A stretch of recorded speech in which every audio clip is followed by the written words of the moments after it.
ಬೆಂಗಳೂರಿನಲ್ಲಿ ಹೋಟೆಲ್ ತಿಂಡಿ ತಿನಿಸು ದುಬಾರಿ.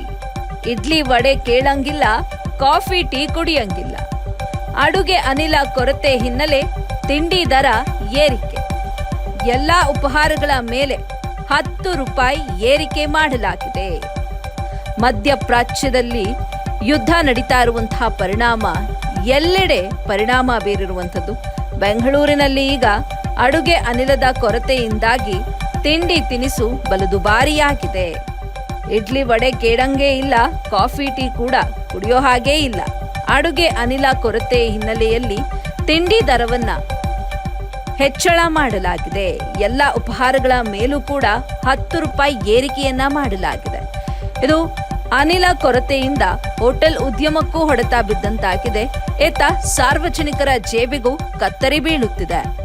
ಬೆಂಗಳೂರಿನಲ್ಲಿ ಹೋಟೆಲ್ ತಿಂಡಿ ತಿನಿಸು ದುಬಾರಿ. ಇಡ್ಲಿ ವಡೆ ಕೇಳಂಗಿಲ್ಲ, ಕಾಫಿ ಟೀ ಕುಡಿಯಂಗಿಲ್ಲ. ಅಡುಗೆ ಅನಿಲ ಕೊರತೆ ಹಿನ್ನೆಲೆ ತಿಂಡಿ ದರ ಏರಿಕೆ.